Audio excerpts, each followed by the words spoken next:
MG Listeners, Kementerian Kesehatan ini mengungkapkan penularan subvarian Omikron BA4 dan BA5 di Indonesia akan mengalami puncaknya pada pertengahan Juli 2022.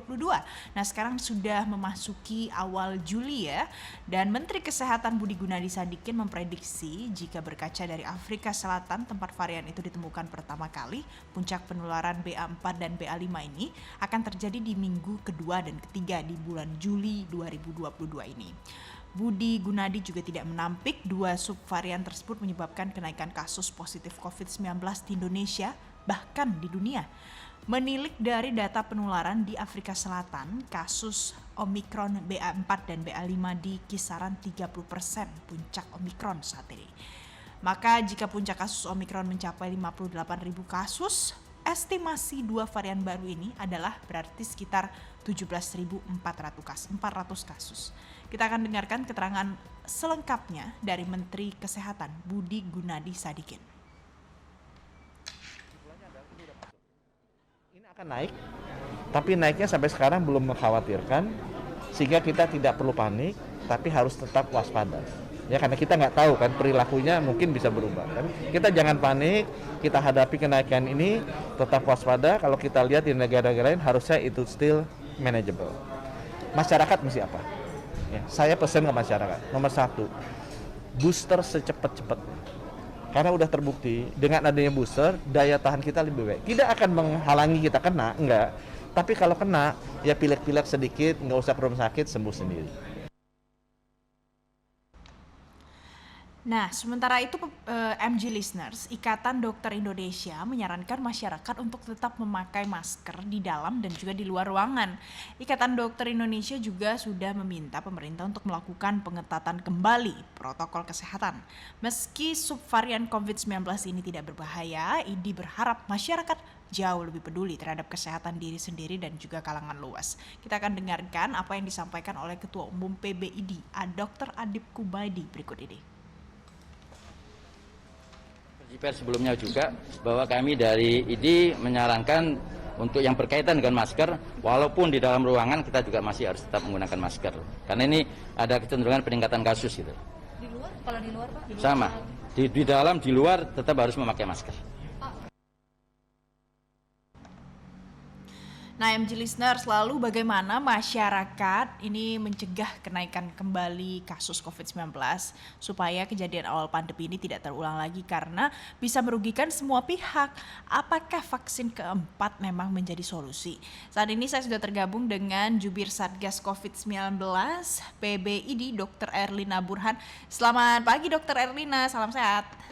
Selamat pagi Hansya, salam sehat. Aduh dokter, sehat terus ya dok ya. Alhamdulillah. Dokter, ini kan kasus COVID-19 mulai naik lagi dan cukup signifikan. Ada beberapa ada beberapa kalangan yang pasti sudah mulai khawatir, tapi ada beberapa yang juga ya sudahlah, kan kita sudah melewati fase ini sebelumnya. Nah, harusnya masyarakat ini menanggapi fenomena hari ini seperti apa, Dok? Apakah harus khawatir lagi, ketat prokes lagi, atau santai saja karena kita sudah melewati fase tersebut sebelumnya? Ya, kalau menurut saya sih selalu dari dulu dikatakan nggak usah panik ya, tapi waspada tetap. Kenapa? Karena kita sudah belajar dari kasus-kasus sebelumnya, kondisi-kondisi sebelumnya. Kalau kita terkena COVID itu tidak nyaman. Itu dari sisi kami orang medis mengatakan kami melayani pasien-pasien COVID itu mereka merasa tidak nyaman ya. Itu satu hal. Jadi kalau ingin tidak sakit ya harus kembali disiplin, terutama dengan protokol kesehatan. Walaupun memang tidak perlu panik seperti yang disampaikan oleh Pak Menteri, dan kami juga dari perhimpunan atau PBID, Ikatan Dokter Indonesia juga mengatakan masyarakat seperti ini memang tidak perlu panik, tapi tingkatkan kewaspadaan, terutama sekarang kasus COVID yang subvarian baru BA.4 dan BA.5 ini sudah mulai naik lagi. Jadi tingkatkan kewaspadaan diantaranya yaitu tadi, kalau sebelumnya pada saat kasusnya melandai dan cenderung turun terus sebelum ada subvarian, kita kan ada kebijakan melonggarkan pemakaian masker.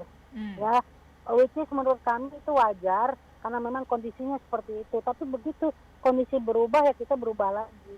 Jadi Oke. kalau dulu longgar nggak usah pakai masker di ruang terbuka, which was fine, boleh-boleh saja. Tapi karena sekarang naik lagi, yuk kita pakai masker lagi. Oke. Jadi memang jangan panik, tetapi waspada. Kalau panik itu orang jadi irasional, tidak rasional. Jadi mudah terpengaruh oleh hoax dan lain-lain. Tapi kalau waspada itu berbeda. Jadi harus tetap waspada, tapi nggak usah panik berlebihan gitu ya dok ya.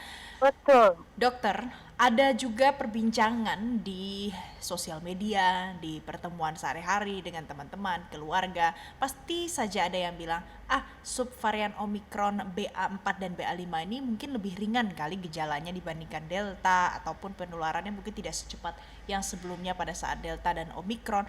Kalau dari sudut pandang medisnya berdasarkan fakta, memangnya benar dok lebih ringan? Ya kalau kita lihat dari sisi gejala memang lebih ringan karena memang varian baru ini tidak berkembang biak banyak di jaringan paru sehingga tidak menimbulkan sesak sebagaimana Delta tahun yang lalu. Tetapi dia berkembang biak atau bereplikasi itu di saluran nafas bagian atas.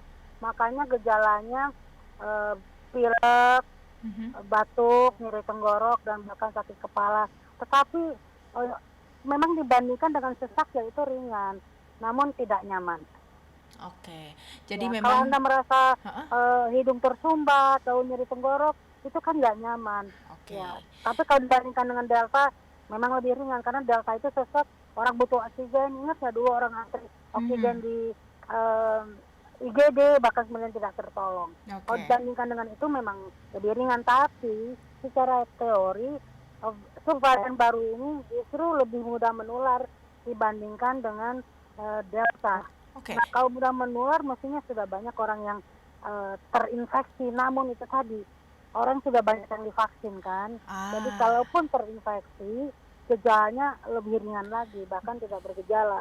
Jadi Sehingga kita karena nggak tahu nih siapa yang sakit, siapa yang enggak. Oke. Itulah makanya kami bilang yuk pakai masker lagi. jadi kalau Omikron subvarian yang baru ini dia lebih cepat menular begitu ya dok ya. Dokter, Iya. dengan fakta yang seperti itu apakah tidak ada penyesuaian yang harus dilakukan oleh pemerintah terkait dengan aturan mungkin untuk melakukan sesuatu harus di swab COVID lagi terlebih dahulu? Ada tidak dok aturan penyesuaian Ya, itu yang harusnya sudah kami dilakukan? dari Ikatan Dokter Indonesia sudah memberikan rekomendasi.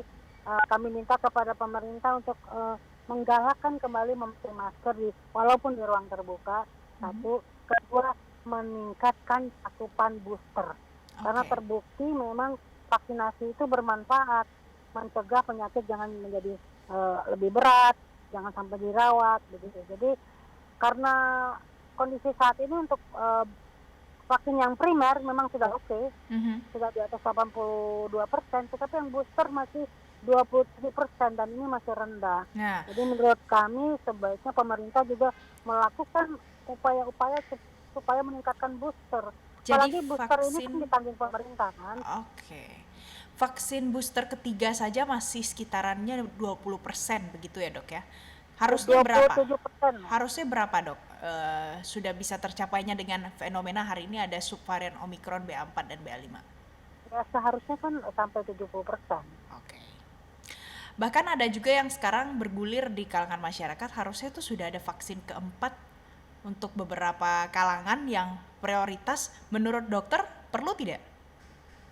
Ya sebetulnya sih wacana itu boleh-boleh saja, tapi juga kita tidak bisa menafikan masalah logistik. Apalagi sekarang seharusnya booster yang pertama itu harus ditingkatkan cakupannya. Kalau kemudian juga melakukan booster yang kedua atau suntikan yang keempat, nanti konsentrasi penyelenggara akan tersisa, Oke.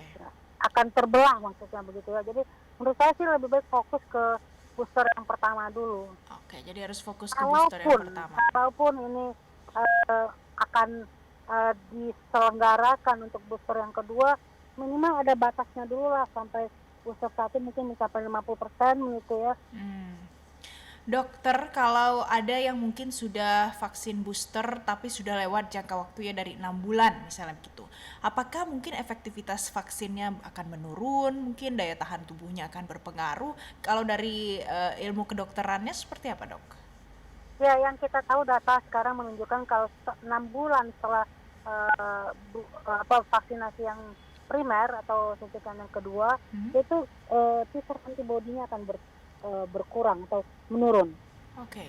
Nah, sementara untuk booster datanya masih sangat terbatas sehingga saya juga belum berani mengatakan setelah berapa lama kemudian titer antibodinya akan turun. Tapi secara teori sepertinya juga akan menurun walaupun mungkin tidak secepat yang sebelumnya.